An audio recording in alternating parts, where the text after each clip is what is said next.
Hello，大家好，我係 Kevin。機動戰士高達閃魂哈薩維劇場版第一部，大家睇咗未呢？睇完之後，唔知大家明唔明呢？我上一次就介紹咗成個第一部裏邊故事嘅流程係點樣啦，而今集嘅主題就係放喺地理位置上面啦。咁因為地理位置對成個故事嘅發展同埋戰鬥嘅詳細係好重要嘅。開始講解之前呢，就介紹呢度有幾幅地圖嘅，有啲地圖就係官方透過 Twitter， 咁當時呢仲係叫緊 Twitter 未變咗 X 嘅。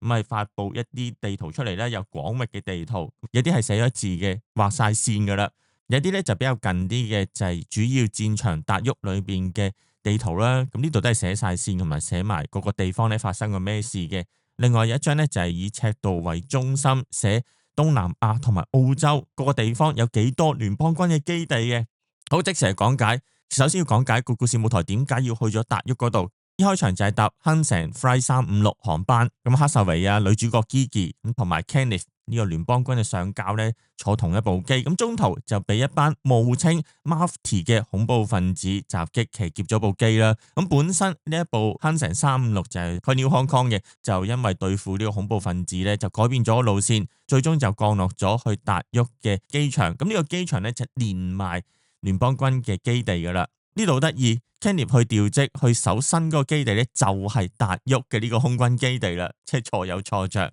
嚟到達沃呢度 Mafti 呢個戰術其實都係幾薄嘅，未必係成功嘅。繼續詳細講落去之前，睇一睇呢個地圖。咁有個箭嘴咧變咗淺色咗，飛去香港嘅。咁呢個就係代表慳成356號邊嘅航道啦。中途咧就轉咗落咗達沃啦。咁呢度仲有啲紅色嘅字嘅，咁大概講下係咩嚟先啦。咁下面咧有梅納多。係哈薩維去地球嗰陣時去做植物監察官，去翻工嗰度咧就係梅納多。咁去東邊少少，即係咁有克馬拉克，咁同梅納多中間有個紅點噶，呢度就係羅多伊四亞，即係 Mafti 喺地球裏邊嘅一個類似基地咁嘅地方。咁喺劇場版第一部後半咧，哈薩維就坐飛機降落咗去呢一個羅多伊四亞度，咁之後就俾聯邦軍跟到呢度就係差唔多喺赤道上面嘅。跟住再睇下成個地圖，咁左上角有拉薩，咁呢度咧就係喺范基啲馬莎呢個劇場版裏邊就講述新自護推個隕石落去地球嗰度，咁撞落去拉薩呢個地方。咁呢度咧有聯邦軍嘅 office 嘅，同埋去聯絡 Londo Bello 部隊，即係有保隸屬嗰個部隊嘅一個好重要 office 嚟啦。一推個隕石落去咧，咁撞落拉薩嗰度，咁造成一個好大嘅災害。跟住再睇呢個地圖嘅南邊，澳洲差唔多最南嘅地方，寫住阿德萊德，就係聯邦軍舉辦會議嘅地方，亦都係 Mafti 今次喺地球嗰度動最終嘅目的，就係去查獲喺阿德萊德舉辦嘅聯邦軍嘅會議。好，基本上講解咗劇場版第一部成個故事裏邊咧圍繞住咩地方啦，跟住再講劇場版第一部裏邊一個好重要嘅戰鬥。咁 Mafti 同埋哈薩維咧好鬼混亂噶嘛，咁我講個人嗰陣時咧就講翻哈薩維啦。咁哈薩維半夜喺個酒店度帶住基兒走難嘅，喺呢條片度叫做達沃之戰先啦。咁達沃之戰裏邊，咁其實 Mafti 咁即係呢個恐怖分子嘅團體去攻擊達沃，其實都係幾薄嘅，未必成功嘅。咁睇咗呢個地圖就會知道咩事啦。呢個地圖下面咁有個三角形箭嘴嘅，寫住 Mesa 2，就係交民揸嗰架 Mesa， 同埋有啲線噶嘛，粉粉地紅色。差唔多係打直嗰條線，咁就係 Mesa 2交民嗰個路線啦。另外紫色向右手邊分叉出嚟嗰個就係 Mesa 3同埋 Mesa 4嘅路線嚟嘅。咁 TP1 同埋 TP2 咧就係講達沃裏邊兩間係聯邦高官有入住嘅酒店啦。咁其中 TP2 就係哈薩維同埋 Gigi 入住間酒店。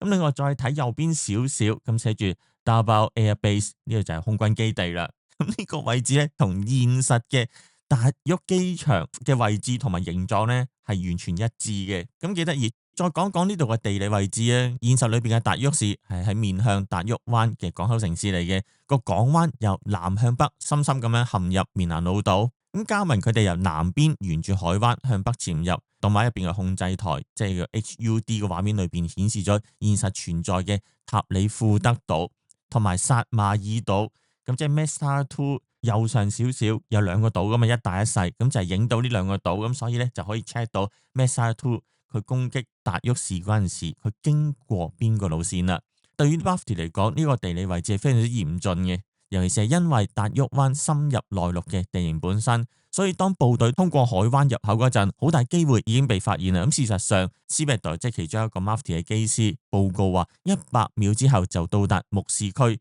咁證明 Mesa 降落之前已經會俾基地嗰邊發現㗎啦。所以作戰呢要好快趕急啊！佢講幾多秒幾多秒，睇劇場版嗰陣時咧覺得幾秒之差嚟嘅啫嘛。咁其實咧就係好關鍵嘅。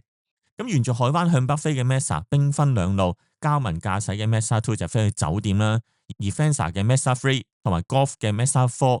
就飛去空軍基地。最值得留意嘅就係攻擊嘅次序。咁明明交民先接近酒店，但先開火嘅反而就係空軍基地嗰邊。如果先攻擊毫無戰鬥能力嘅酒店，就會令到聯邦軍進入戒備狀態，所以先打擊基地去削弱敵軍嘅迎戰能力。呢一個係非常有戰略眼光嘅判斷嚟嘅。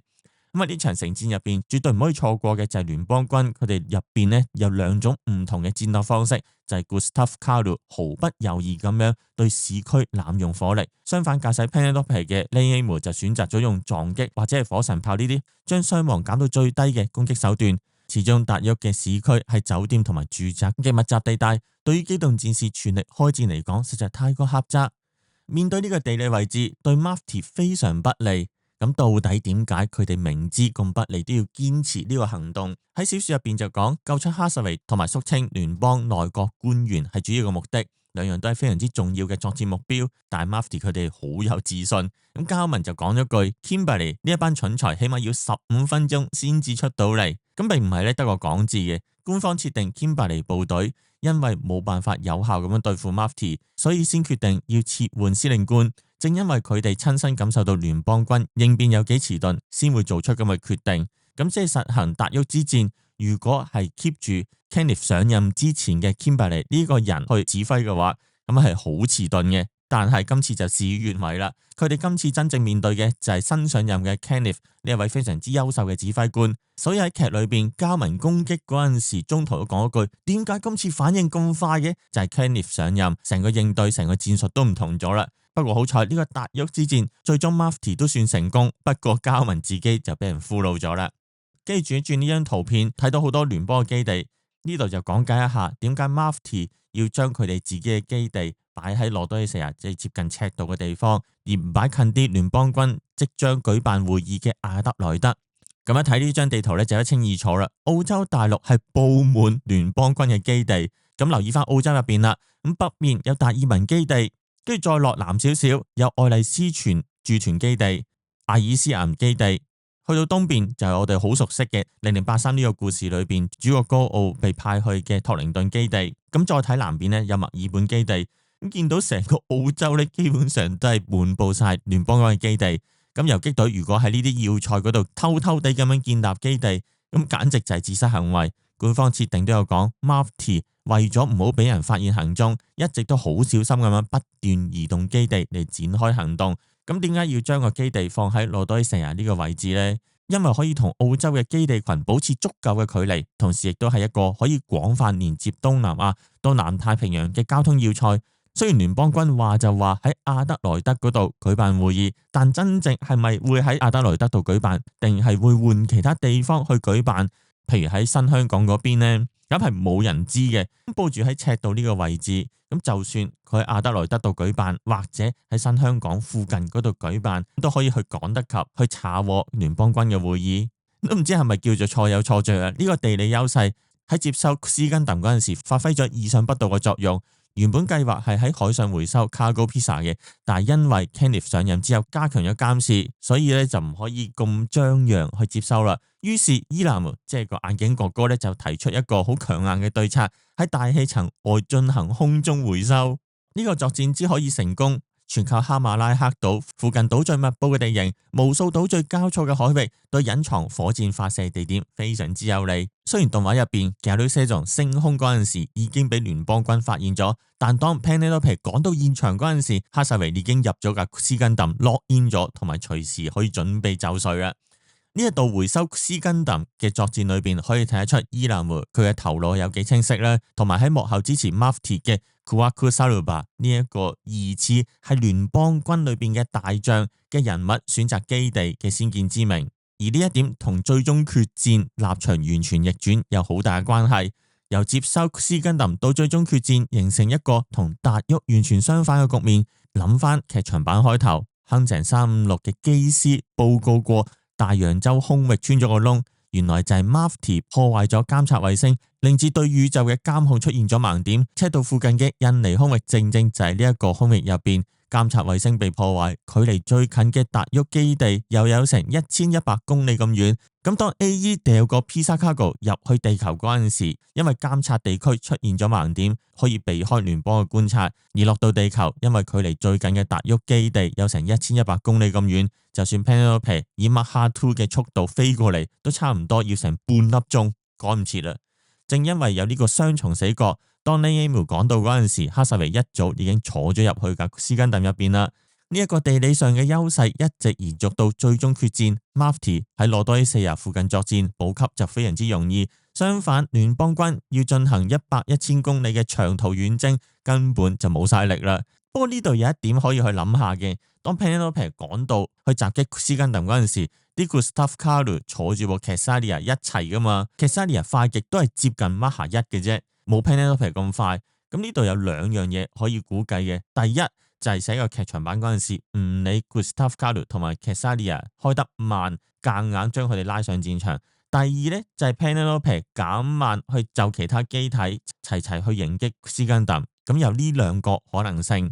去到劇場版第一部最後出晒字幕啦，有一幅圖同埋有說明文章就講解奧恩比利嗰一邊嘅恐怖分子掃蕩作戰，咁所以可以推斷第二部 Kill No Major 失勢之魔女入邊嘅舞台，其中一個主要嘅舞台就係奧恩比利呢一個澳洲北部中央嘅位置啦，接近達爾文基地嘅。用地圖去回顧閃光的哈薩維第一部，所有嘢都好似連成一線咁樣，咁大概有成1000公里嘅遠征。台灣地形造成嘅優勢劣勢 ，Gustav Karl 同埋 Penelope 截然不同嘅戰鬥方式，有實戰經驗撐腰嘅 Mafti 嘅自信，相比 Kenneth 嘅指揮能力，選擇赤道附近做基地，利用監視死角同埋島嶼地帶去接收斯根頓，仲有最終決戰雙方立場嘅大逆轉。閃光的哈薩維劇場版第一部，除咗文戲，除咗打鬥之外，地理上嘅設定都係好精彩嘅。希望今次呢條影片可以解釋清楚故事裏邊嘅地理位置，令你更加 enjoy 呢一套高達作品。